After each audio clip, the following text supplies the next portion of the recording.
अब इतनी शदीद गर्मी में बंदा बादाम का शरबत भी बना कर ना पिए तो फिर क्या करे। अस्सलाम वालेकुम नाजरीन, मैं हूँ रेस्टू नेचर। शदीद गर्मी की लहर ने तो कुछ इतना ही ज़्यादा मुतासिर किया है कि हर वक्त दिल चाहता है कि तरह तरह के मशरूब भी बस पीते जाएं। खाने को तो बिल्कुल दिल ही नहीं चाहता। तो इतनी शदीद गर्मी में मशरूब तो वैसे भी बहुत ज़रूरी है।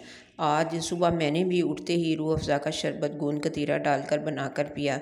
फिर 2-3 घंटों के बाद कच्ची लस्सी बनाकर पी। और अब आपके साथ शेयर करते हुए एक और मशरूब जो आप देख रहे हैं उसको बनाऊंगी, क्योंकि इतनी शदीद गर्मी में इस मशरूब का पीना भी बहुत ही ज़्यादा ज़रूरी है। इसमें बस बनाने की थोड़ी सी मेहनत होती है, लेकिन फ़ायदा मंद बहुत है। साहिब हैसियत लोग इसका इस्तेमाल ज़रूर करें। नाजरीन, अगर आप चाहते हैं कि इस शरबत को बनाने का मुकम्मल तरीका आपकी समझ में आ जाए तो वीडियो को मुकम्मल वॉच कीजिएगा और कहीं से भी स्किप ना कीजिएगा, फिर बाद में ना कहना कि शरबत सही नहीं बना। इस शरबत को बनाने के लिए आपने सबसे पहले बादाम लेकर 5-6 घंटे के लिए नॉर्मल वाटर में भिगोकर रख देने हैं और फिर उसके बाद उनको छील लेना है। बादाम आप अपनी मर्ज़ी से जितने चाहें ले लें। मैं हर चीज़ आसानी से आपको समझा दूंगी, बस वीडियो मुकम्मल देखिएगा। तो मैंने 1 गिलास बादाम लेकर रात को भिगो दिए थे और सुबह उठकर मैंने इनको छील लिया था। इसके अलावा हमने लेनी है सब्ज़ इलायची। 50-60 सब्ज़ इलायचियाँ ले लें और उनके अंदर से दाने निकाल लें और छिलके फेंक दें। आप ये देखें कि मैंने दाने निकाल लिए हैं और 1 गिलास में मैंने छिले हुए बादाम डाले हैं। आप देख सकते हैं कि गिलास जो है वो बादामों से फुल भरा हुआ है।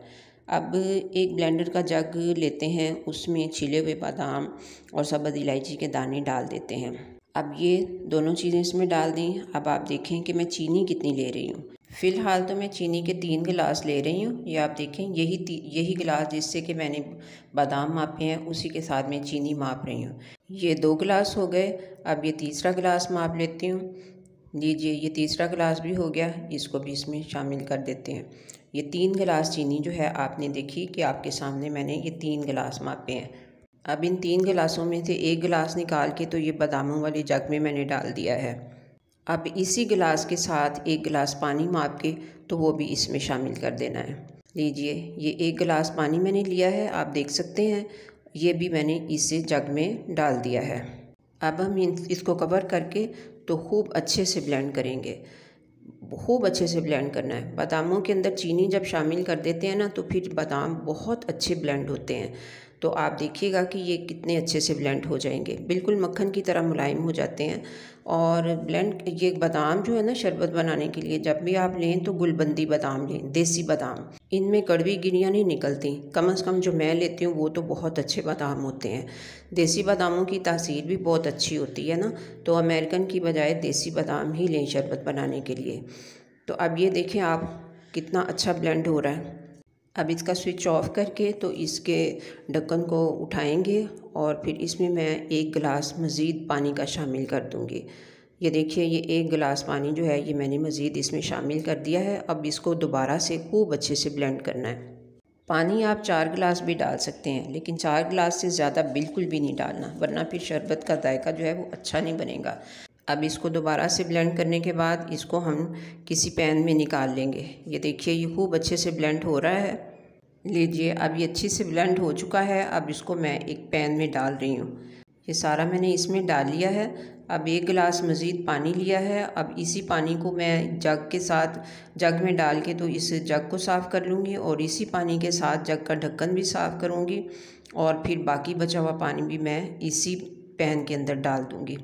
तो फिर ये टोटल 3 गिलास पानी हो जाएगा। 2 गिलास मैंने ब्लेंड करते वक्त डाले थे। अब 1 गिलास पानी जो है ये मैंने मज़ीद इसमें शामिल कर दिया है। ये देखिए, ये ढक्कन भी साफ़ कर लिया, इसके साथ जग भी कर लिया। अब ये बाकी बचा हुआ पानी भी इसी के अंदर डाल दिया है। अब ये पैन जो है इसको हम ओवन पे रखेंगे पकने के लिए। अब इसमें बाकी के 2 गिलास चीनी जो है वो भी इसमें शामिल कर देनी है और फिर हम इसको पकने के लिए छोड़ देंगे।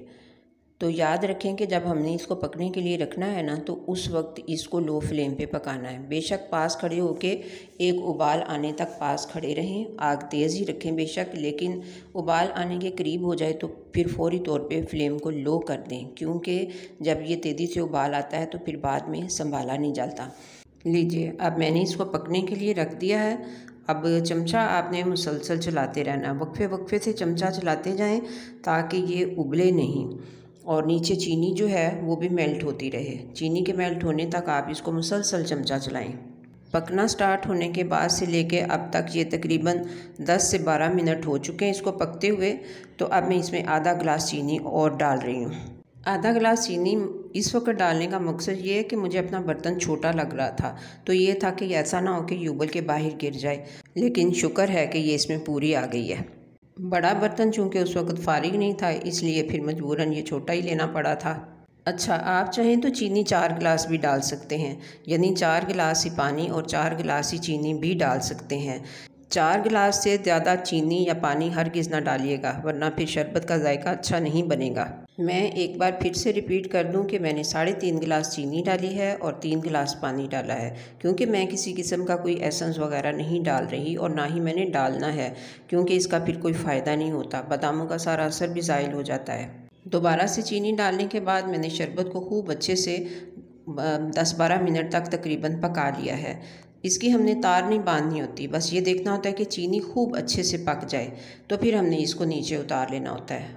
अब मैंने फ्लेम को ऑफ़ कर लिया है और इसको मैंने उतार लिया है। अब इसको किसी बड़ी छलनी में डाल के तो इसको छानेंगे। तारा शरबत हम इसको छान लेंगे। बादाम चूँकि खूब अच्छे से मैश हो गए हुए हैं, इसलिए वो तो इसमें से नहीं निकलेंगे, कुछ पीछे बाकी नहीं रहेगा। सब्ज़ इलायची के दाने अलबत्ता पीछे रह जाएंगे। तो आप देख सकते हैं ये गुलबंदी बादाम जो है ना, ये मैंने लिए थे, ये बहुत अच्छे से मैश हो जाते हैं। अब चीनी जो मज़ीद डाली थी उसको खूब अच्छे से पका लिया। पकाने के बाद हमने इसको छान भी लिया है। अब इसको ठंडा होने के लिए रख देंगे। ये देख लीजिए, बादामों का तो कुछ नहीं बाकी बचा, ये सिर्फ इलायची के दाने हैं जो पीछे बाकी बचे हैं। तो सारा शरबत जो है वो अच्छे से छन चुका है। शरबत को ठंडा होने के लिए छोड़ दिया था, तो अब इससे ये ठंडा हो गया है। तो अब इसको बॉटल्स में भर लिया मैंने। 2 बॉटल्स के करीब शरबत बना है। अब मैं आपको इसको तैयार करके भी दिखा देती हूँ एक गिलास में। अब इस गिलास में मैंने बर्फ़ डाल ली है, तो अब इसमें शरबत भी डाल लेते हैं। शरबत माशाल्लाह बहुत ही अच्छा मज़ेदार बना है। थोड़ी सी चम्मच के साथ मैंने इसका टेस्ट करके देखा है, बहुत अच्छा मज़े का बना है। नाज़रीन, वीडियो अच्छी लगी है तो लाइक कर दीजिए, चैनल को सब्सक्राइब कर दीजिए, शरबत बनाइए और बताइए कि कैसा बना है। मिलते हैं फिर नेक्स्ट इंशाल्लाह।